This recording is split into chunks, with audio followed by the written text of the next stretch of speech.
up? It's your girl Ashley. I be ballin' with the I Be Ballin' basketball show. You already know. And I'm about to recap the expansion draft for the Valkyries, okay?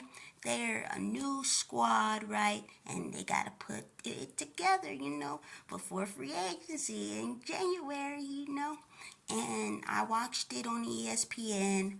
I thought, they did their best with the entertainment side.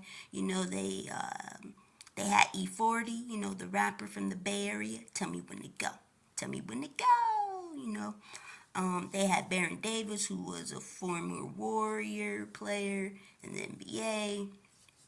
They had Michelle. They had, Rebecca Lobo, Carter, Sinead Agumake as, the analyst.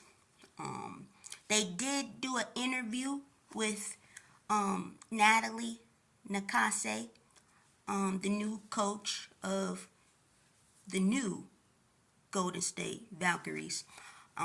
They also showed you, their gear, their merch, their jersey. They showed Draymond Green wearing the jersey, and they also had a special message from Steph Curry from the Warriors. He had a little message.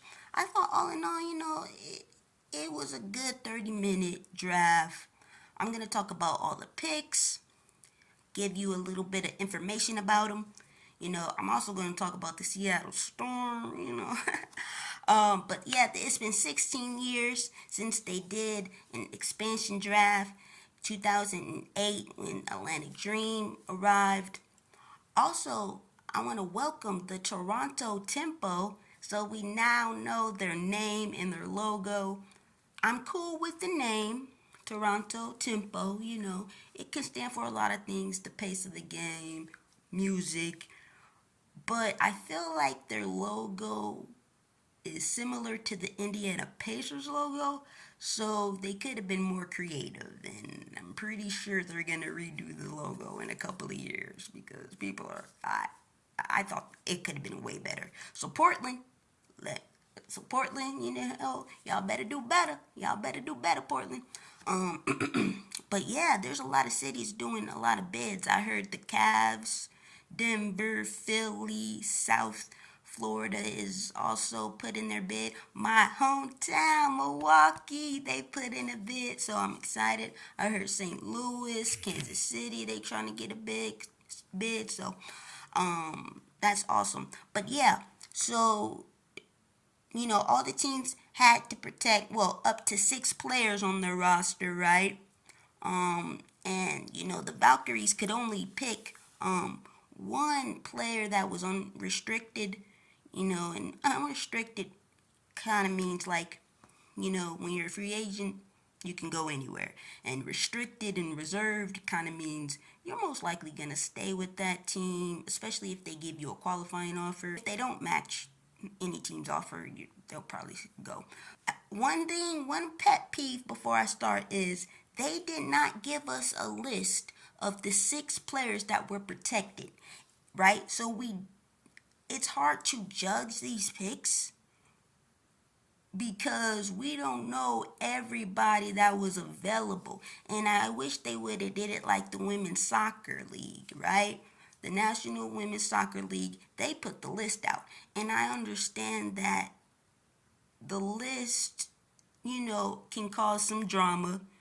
Why wasn't I protected? And, the relationships with the front office and the owners and players, I get it. It could cause some chaos, but I feel like we're all pros. We're all grown. We're not in high school or college. Put your big girl panties on. Hey, it happens. It's a business, right? You think, oh, I'm just here to play basketball. No, it's really a business where players get traded and, they go here, they go there, right? And some players, they spoke out after they were drafted saying, hey, I'm excited for the opportunity. That's how you got to look at it. And if you weren't, protected, you got to look at it as, hey, it's a roster that you can only pick 6 players, and most likely you're gonna protect your starting 5. So there's no need to get upset. Every player has a role. It doesn't mean that they didn't like you. It just means, there's some other players in the hierarchy, higher in the depth chart. So I feel like they should have released the list. Hopefully we can figure out who was protected, who wasn't. Now it's just a guessing game, right? And I feel like, come on, guys. Come on, guys. Come on, guys. But yeah, 7 out of the 11 players that were picked, right, were international players. So there's some international flavor. So without further ado, let's get it started. For the Atlantic Dream, the first pick, they went in alphabetical order. So Atlantic Dream, the Valkyries picked from the Atlantic Dream. And I hope I can pronounce these words correctly. Ilana Rupert. She's from France. She played 3 years, right? She's a floor spacer, post. She's a center. She can run the floor well. She got that mid-range, right? Oh, she's 6'4". And I feel like, hey, this is a good pick. You definitely need, that size. And, Natalie, the head coach, she was like, she's looking for high character players that are, they love to win and hate to lose. She wants those competitive players, right? And I feel like they did do a lot of different things, because I feel like the player, she's very versatile. And I feel like that, overall, all the players, they're going to add depth, scoring ability. They're going to add shooting, right? They're going to add, on and off the court, good, attitudes, good mindsets. But it's also like versatility. They got a diverse, not only diverse from an international standpoint where they're from, but diverse in their abilities. And a lot of these players don't get a lot of playing time in the league, right? But overseas they be killing it, for their, national teams. So the second team that was up was the Chicago Sky. And the Chicago Sky got Maria Conde. I hope I pronounced that right. Went to Florida State from Spain. And she's like a hard worker, defender type. And I feel like this is another player. She's a forward. Another player that, doesn't have experience, but, overseas in Spain, be killing it, right? So now I'm going to get to the Connecticut Valkyries pick, Veronica Burton. This is a great, great pick. She went to Northwestern. She has like 3 years of experience. She's a good guard. She's a defender, right? And she's one of those players that can start or, come off your bench. I thought, she did well for the Sun, I really feel like this is great. On ESPN, Carter, she said that Burton was top 5 scoring off of drives. That's a big stat. That means you are very diverse in scoring. You're scoring off of drives, getting layups, floaters, or mid-range, or threes. If you could score off drives, that's like scoring off the bounce, right? And I think that's dope. And I think she's a hard worker. She's one of those players that can do a little bit of everything, right? And I feel like this is going to be good. Very, very good. So next up, we have... Oh, the next team was the Wings. And they picked, I hope I pronounced this right, Carla Leite. I hope I pronounced that right. Or Carla Lay. And she's from France. I feel like she's a bucket getter, you know. Get buckets. When you need a bucket, let's say your team didn't score in a while, and you need a bucket, to help out the drought. I feel like that's her. That's her in a nutshell. Not a ton of experience, honestly, but a good wing. 5'9", short, similar to Burnett, who's 5'9". Let's get to some more. Let's get to something that a lot of people, was mad about this pick. She's a center, 6'4". She from the Indiana Fever, right? A lot of people were like, why didn't they protect her? Time Fagbelli. Let me pronounce this over. Time Fabenle. Oh, I think I got it the second time, y'all. I think I got it. She's Nigerian, but she also plays for, the Great Britain team. I thought that, she had a lot of chemistry with Caitlin Clark, and that's why a lot of people are mad. They're like, y'all, like, what's happening, y'all? Like, what's good? A lot of people were upset because they're like, she's a good defender, she's a good rim runner, great at pick and rolls. Her and Caitlin Clark, showed a lot of great chemistry, and if you have a connection like that, you want to keep it. So it's like, okay, some people are like, they should have let Smith go, but I think people need to understand that even though Smith may not want to be with the Fever, I think Fever is probably going to try to, get something for Smith, and even though, she's most likely going to be a Valkyrie, she says she's excited for this opportunity, right? You never know. I mean, yes, she's on a reserve contract, but who knows? If you really like her, Fever, if you really like her, try to pry her away through a trade. I don't know if it was her age, because she's like 31, 32.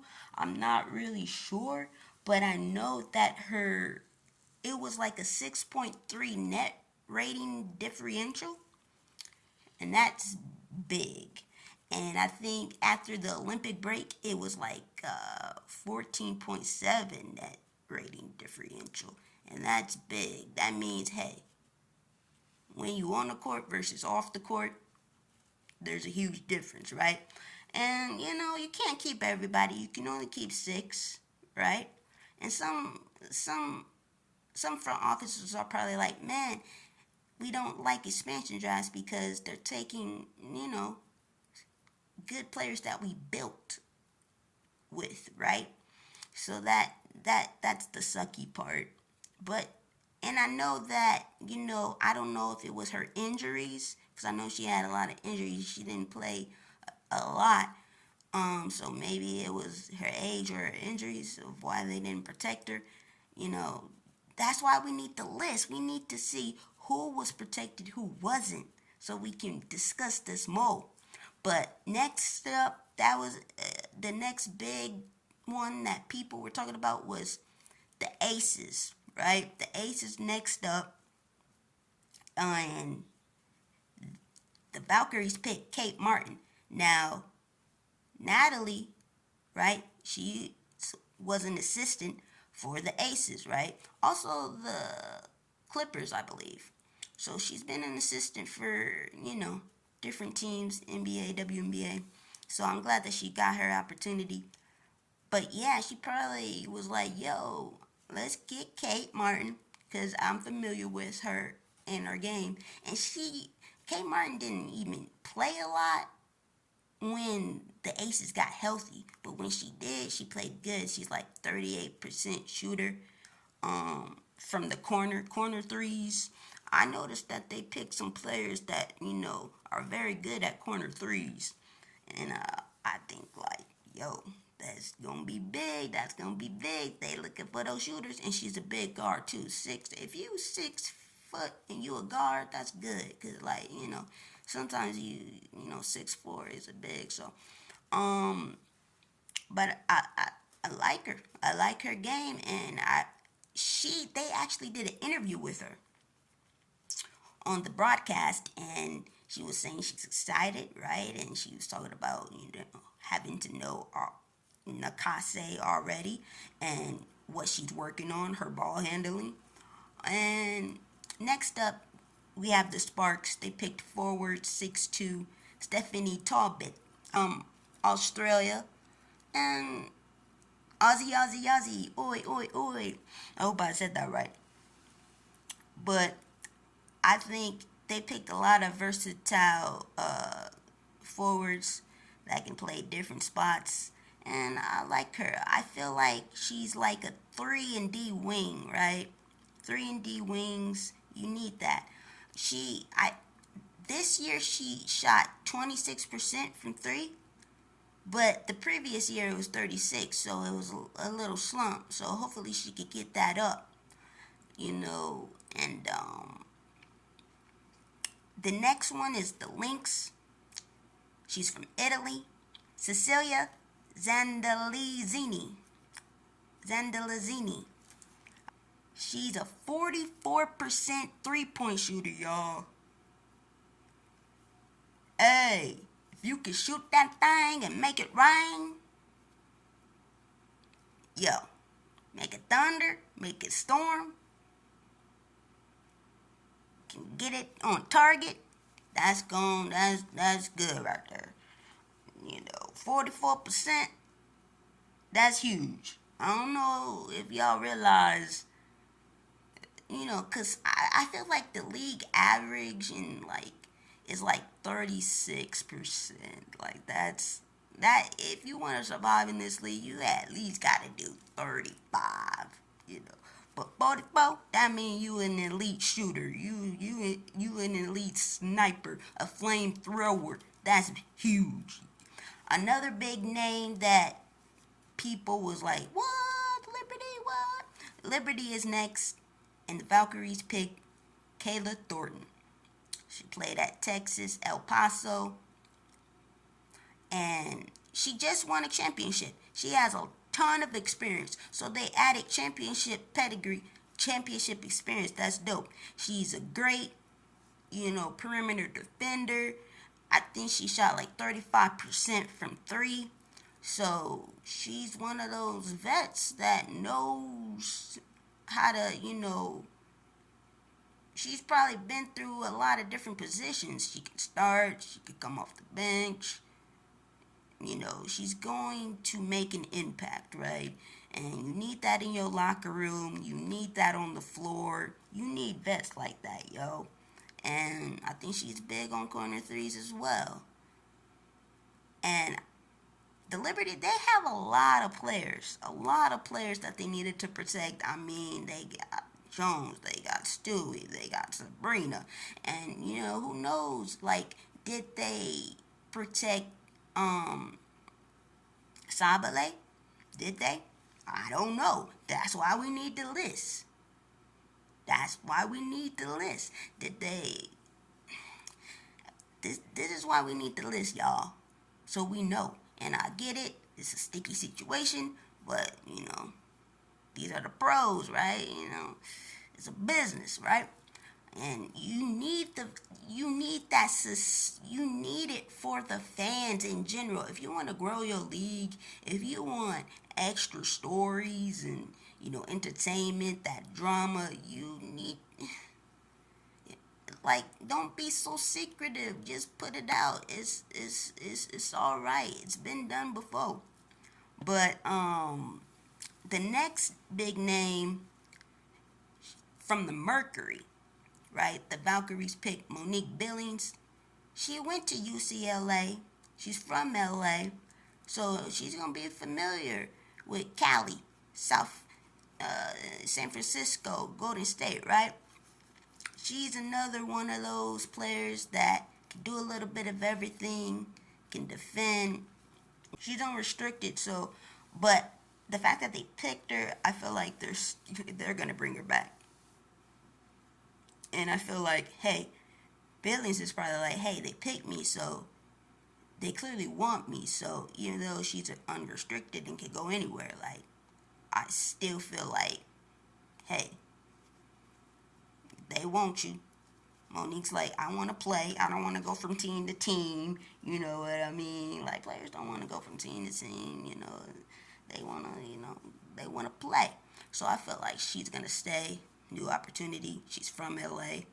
And like I said, they was only allowed to pick one unrestricted free agent as long as the player, wasn't a core player, like a core designation, And the fact that, Billings is like 6'4", 6'4" forward, I feel like, that's going to help. So, next up, the Mystics. From the Mystics, the Valkyries picked Julie Van Loo or Julie Van Loo. I think she said you could pronounce it any way you want. She's like a hard worker. She's from, she plays for Belgium. And I feel like she's going to give it her all. She's 5'9", but she's feisty. She's a true point guard. You definitely need those floor generals that can pass the ball. And she shot like 32%, but who knows, maybe she could get that up there. And as far as the Seattle Storm, the Valkyries passed on the Storm. So they didn't have to pick, a player from the Storm. It makes you wonder, like, they said they passed on it only because, they didn't feel like that the players that were available didn't match what they wanted. And it makes you wonder, like, we need the list, because who was protected, who wasn't. And also, maybe you don't want the drama, because as you guys probably know, Jewel Lloyd has asked to be traded because they did an investigation on coaches bullying players, and the investigation ended, and they said, hey, they didn't break any rules, right? And it makes you wonder, like, maybe Jewel Lloyd was one of the players that was complaining about the coaches doing, the bullying, right? And it makes you wonder, like, what happened in that locker room, because it's like you got Skylar Diggins, and she's had drama around her, but you also got Nneka Ogwumike, who's the president, right? Of she's the president of the WNBA, and it's like the Players Association, right? So it's like, what was going on in the locker room? Because she seems like a good leader, but I heard that there was a team meeting, but she wasn't allowed to attend. How can you not let Nneka attend? Like, she's a good leader, she's a champion. What went on? Also, think about it. Jewel Lloyd decided to stay with the Storm. She could have went anywhere. She could have left like Stewie, but she decided to stay. And she helped bring Diggins and Nneka there, right? So it's like, if she wants out, something clearly big had to have happened, because that's the only team she's ever known. So it's like, what happened there? But yeah, obviously these players, they're not guaranteed a spot. They could easily get cut during training camp, but I feel like they picked, some good players that I feel like they're going to have a huge opportunity, because, some of the players, their production overseas is better than the production in the league. So maybe they can get consistent minutes, and you can consistently see what they can bring consistently. Because sometimes if you don't get a lot of minutes, You don't know what the player can really do, right? So a lot of players, some vets, some young players, some championship players, some rookies. Overall, I feel like they did a good job. They got that leadership, versatility, depth, scoring ability, defense. They got a little bit of on and off the court, high character players that they were looking for. But here's something that I want you guys to know. There's only 3 players that are under contract in 2025. So that means they have $1.2 million, right, in free agency, right? They got a lot of cap space. They got like the second most cap space after the Sun. So they looking to spend on some big time players, right? Maybe Joel Boyd. They got the 5th pick in the 2025 draft, and they got the 17th pick in the 29th pick, I believe, right? So, maybe they can trade some of those picks. Maybe they can convince players like Kelsey Plum, Joel Lloyd, NECA, to come. Right? What's going to happen with Connecticut Sun? With, Alyssa Thomas and, DeWanna Bonner are free agents, right? Gabby Williams, right? What's going to happen? I don't know. But overall, I feel like, and I heard there was trade talks, but nothing went down, so there was no trades. But yeah, thank you guys for joining me. Like, comment, and subscribe. Tell me how you like the picks. What don't you like about the picks? Tell me, if you want to see the list, or maybe you agree that the list shouldn't have been out, and let me know what other teams you would want the league to expand to, because right now, next year, there's going to be another expansion draft with Toronto, Tempo, and Portland. They don't have a name yet. And so, yeah. Like, comment, and subscribe, and peace, y'all. Subscribe for the vibes, and stay ballin'. Swish.